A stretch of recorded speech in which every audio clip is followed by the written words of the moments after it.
Hello friends, welcome to STR vlogs. எல்லோரும் எப்படி இருக்கீங்க? ஸோ இன்றைக்கி நாம் எங்கே வந்திருக்கோம் அப்படின்னு பார்த்தீங்கன்னா, சென்னையிலே ரொம்ப ட்ரெண்டாக போயிட்டுருக்க ஃபானஸ் பார்க்குக்கு தான் வந்திருக்கோம். வாங்க போகலாம். உள்ளே போகும்போதே இதுக்கு வந்து ஒரு என்ட்ரி ஃபீஸ் வந்து தேவை. என்ட்ரி ஃபீஸ் வந்து பார்த்திங்க அப்படின்னா, இப்போ பர்சனுக்கு வந்து 300 ருபீஸ் போட்டிருந்தாங்க. நாங்கள் 4 மெம்பர்ஸ் போயிருந்தோம். ஸோ டோட்டலாக வந்து 1200 ருபீஸ் ஆயிடுச்சு. ஸோ ஒன்ஸ் உள்ளே என்ட்ரானதுமே ஒரு ஆஸ்ட்ரிச் இருந்துச்சு. கிட்டத்தட்ட செம்ம ஹைட்டில் இருந்துச்சுங்க. ஆஸ்ட்ரிச்சுக்கு வந்து ஃபீட் பண்ணுறதுக்கு வந்து தனியாக ஒரு 20 ருபீஸ் பே பண்ணுற மாதிரி இருக்கும். 20 ருபீஸ் பே பண்ணால் வந்து அந்த ஃபுட்டு கொடுத்துருவாங்க. அதை வந்து நீங்கள் வந்து ஆஸ்ட்ரிச்சுக்கு வந்து ஃபீட் பண்ணுற மாதிரி இருக்கும். நாங்கள் மட்டும் இல்லை, எங்களை மாதிரியே நிறைய குழந்தைங்க, பெரியவங்க அப்படின்ட்டு நிறைய பேர் போயிருந்தாங்க. எல்லாருமே வந்து அந்த ஆஸ்ட்ரிச்சுக்கு ஃபீட் பண்ணுறது அது மாதிரி நிறைய பண்ணிகிட்டு இருந்தாங்க. ஆஸ்ட்ரிச் மட்டும் இல்லை, அந்த கேஜிலே வந்து நிறைய சின்ன சின்ன கோழி, அந்த பார்த்தீங்களா ஒயிட் கோழி, அது எல்லாமே பார்க்குறதுக்கே ரொம்ப அழகாக இருந்துச்சு. அதுக்கப்புறம் ஆடு 2 வச்சுருந்தாங்க. ஸோ வீக்கெண்ட்ஸில் நல்லா என்ஜாய் பண்ணுறதுக்கு நிறைய பேர் வந்திருந்தாங்க. அது மட்டும் இல்லாமல் அந்த ஆஸ்ட்ரிச் பார்த்திங்கன்னா கிட்டத்தட்ட 10 அடி உயரம் வரைக்கும் வளரும் அப்படின்ற மாதிரி போட்டிருந்தாங்க. அதே மாதிரி 70 km/h வந்து ரன்னிங் இருக்குன்ற மாதிரி போட்டிருந்தாங்க. ஆனால் நாங்கள் வந்து ஆஸ்ட்ரிச் வந்து ஒரு 9 அடி வரைக்கும் இருந்திருக்கும். சரி, அது முடிச்சுட்டு அப்படியே பக்கத்துலேயே வந்தீங்க அப்படின்னா ஏவியரி என்ட்ரன்ஸ் அப்படின்னு சொல்லி போட்டிருந்தாங்க. ஏவியரி என்ட்ரன்ஸ்னால் வேறு ஒன்றும் கிடையாது. குரூப் ஆஃப் ஒரு கேஜில் வந்து பேட்ஸ் எல்லாமே வந்து வச்சுருப்பாங்க. அதாவது எக்ஸிபிஷனுக்காக வச்சுருப்பாங்க. ஆனால் இங்கே பர்மனெண்ட்டாக வச்சுருக்காங்க. ஸோ டபுள் என்ட்ரன்ஸ் இருந்துச்சு. ஒன்ஸ் உள்ளே திறந்து போனதுக்கப்புறமே உள்ளே என்ட்ராகும் போதே வந்து அந்த பேட்ஸ் எல்லாமே இருக்கிறனால அந்த லைட்டாக ஸ்மெல்லு வந்துச்சு. ஆனாலும் இருந்தாலுமே குழந்தைங்க, பெரியவங்க எல்லோரும் தான் போயிருந்தாங்க. ஒன்ஸ் உள்ளே என்ட்ரானோடனே அதுக்கப்புறம் தான் தெரிஞ்சிச்சு. கிட்டத்தட்ட நிறைய பேட்ஸ் இருந்துச்சுங்க. மேக்ஸிமம் பேட்ஸ் எல்லாமே வந்து என்ன சொல்கிறது, இப்போ பஞ்சவர்ண கிளி அப்படின்னு சொல்லுவாங்களா, அது மாதிரி நிறைய பேட்ஸ் இருந்துச்சு. அந்த பேட்ஸுக்கும் வந்து நீங்கள் ஃபீட் பண்ணுறதுக்கு வந்து தனியாக ஒரு பிளேட்டில் வந்து ஒரு விதை மாதிரி கொடுத்துருந்தாங்க. அதுக்கு வந்து நீங்கள் தனியாக பே பண்ண தேவை. ஆல்ரெடி 300 ருபீஸ் பே பண்ணிங்களே, அதோடய அது வந்து இன்க்ளூட் ஆயிரும். நீங்கள் வந்து அதை ஃபீட் பண்ணும்போது அது வந்து அந்த பிளேட்டில் வந்து உட்காந்து அதை சாப்பிடும்போது பக்கத்தில் இருந்து நீங்கள் பார்க்கலாம். பேட்ஸை வந்து தொட்டு பார்க்குறது, அது மாதிரி பார்க்கலாம். ஆனால் உண்மையிலே செம்மையாக இருந்துச்சுங்க. அந்த ஸ்ட்ரெஸ்ஃபுல் லைஃப்லேருந்து கொஞ்சம் ரிலீஃப் ஆகி இந்த மாதிரி பார்க்கும்போது அப்படியே மைண்ட் அப்படியே என்ன சொல்கிறது, கொஞ்சம் ரிலாக்ஸ் ஆகிற மாதிரி நல்லா இருந்துச்சு.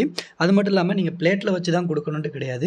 அந்த சீட்ஸ் எல்லாமே வந்து கையில் எடுத்து நீங்கள் கொடுத்தீங்க அப்படின்னா உங்கள் கையில் உட்காந்து சாப்பிடும். கையில் உட்காரும்போது ஃபஸ்ட்டு ஒரு மாதிரி கூச்சமாக இருந்துச்சு. ஆனால் போக போக செம்மையாக இருந்துச்சுங்க.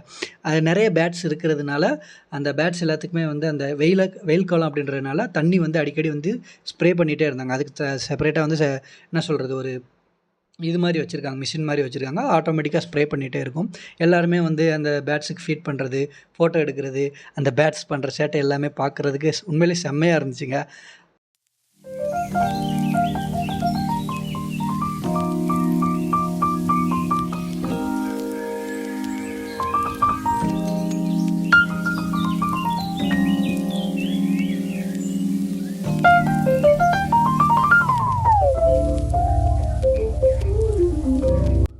சேம் அதே கேஜிலே பார்த்திங்க அப்படின்னா முயலும் இருந்துச்சு. முயல் மட்டும் இல்லை, பேட்ஸ்லேயே வந்து கொஞ்சம் பறக்க முடியாத, ரொம்ப ஹைட்டாக பறக்க முடியாத பறவை அப்படின்ற மாதிரி கொஞ்சம் பறவைகள் இருக்குங்க தெரியுங்களா. அந்த பறவையும், அதாவது புறா அப்படின்னு சொல்லுவோம். புறாலேயே வந்து கொஞ்சம் ரெக்கை அதிகமாக இருக்கிற மாதிரி அந்த புறாவும் இருந்துச்சு. அதுக்கப்புறம் கிளி இருந்துச்சு. பார்க்குறதுக்கு உண்மையிலேயே நல்லா இருந்துச்சுங்க. அது முடிச்சுட்டு அப்படியே பக்கத்தில் ஒரு ரூம் போனோம் அப்படின்னா அந்த ரூமில் வந்து ஏசி போட்டுருந்தாங்க. இது வெயில் முடிச்சா போகும்போது நல்லா சில்லுன்னு இருக்கும். ஆனால் ஏசி எதுக்கு போட்டிருந்தாங்க அப்படின்னா அங்கே நிறைய எலி இருந்துச்சுங்க. ஓகேங்களா. எலி வந்து டிஃப்ரெண்ட் டைப்ஸ் ஆஃப் எலி. ஓகேங்களா. ஒவ்வொரு எலியும் வந்து different country plus different name இருக்குங்க தெரியுங்களா. அந்த மாதிரி நிறைய இருந்துச்சு. நாங்கள் போயிருக்க டைம் பார்த்து கரெக்டாக ஒரு எலியெல்லாம் குட்டி போட்டுருந்துச்சு. பார்க்குறதுக்கே ரொம்ப அழகாக இருந்துச்சு. அங்கே பார்த்தீங்கன்னா கிட்டத்தட்ட பால் குடிச்சிட்ருக்குன்னு நினைக்கிறேன். உண்மையிலே பார்க்குறதுக்கு செம்மையாக இருந்துச்சுங்க. அது மட்டும் இல்லாமல் வேறு என்னது, ஊரில் வந்து இதை நம்ம வந்து பிடிச்சி விளாடுவோம். ஆனால் இதை வந்து ஒரு கேஜில் போட்டு அடைச்சி வச்சுருந்தாங்க. ஆக்சுவலாக கிளாஸ் எல்லாமே நல்லா டைட்டாக தான் இருந்துச்சு.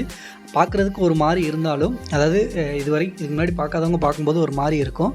ஆனால் ஒரு நல்ல எக்ஸ்பீரியன்ஸுங்க. இந்த எலியெல்லாம் பார்த்திங்கன்னா செம்மையாக சேட்டை பண்ணிட்டு வெளில வர்றதுக்காக அந்த கண்ணாடி பிடிச்சி ஆட்டுறது அப்படின்ட்டு நிறைய பண்ணிகிட்டு இருந்துச்சு.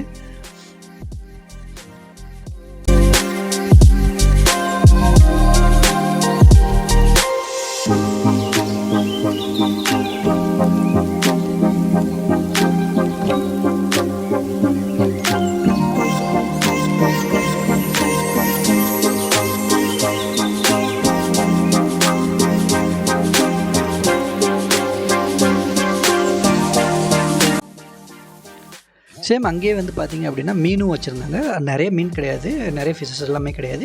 ஜஸ்ட் ஒரு பார்க்குறதுக்காக ஒரு கொஞ்சம் ஃபிஷ் மட்டும் வச்சுருந்தாங்க. ஆனால் அதையும் பார்க்குற அளவுக்கு நல்லா தான் இருந்துச்சு. ஸோ அதை முடிச்சுட்டு வெளில வரும்போது அந்த ஆஸ்ட்ரிச் இருக்குல்ல, அந்த கேஜுக்கு பக்கத்துலேயே வந்து கேட் பேலஸ்ன்னு இருந்துச்சுங்க. அதாவது டிஃப்ரெண்ட் டைப்ஸ் ஆஃப் கேட்ஸு, கொஞ்சம் புசு புசுன்னு இருக்கும்ல, அந்த மாதிரி கேட்ஸ் எல்லாமே நிறைய இருந்துச்சு. பார்க்குறதுக்கு உண்மையான நல்லா இருந்துச்சு. நீங்கள் வீக்கெண்டில் வந்து ஃப்ரீயாக இருக்கீங்க, நீங்கள் வந்து ஒரு பேட்ஸ் லவர் இல்லை கேட்ஸ் லவர் அப்படின்னா நிச்சயமாக இந்த பிளேஸ் உங்களுக்கு ரொம்ப பிடிக்கும். வீக்கெண்டில் ஃப்ரீயாக இருக்கும்போது ட்ரை பண்ணி பாருங்கள். இது மாதிரியான அடுத்தடுத்த வீடியோவுக்கு மறக்காமல் நம்ம சேனலை சப்ஸ்கிரைப் பண்ணிக்கோங்க. Thanks friends.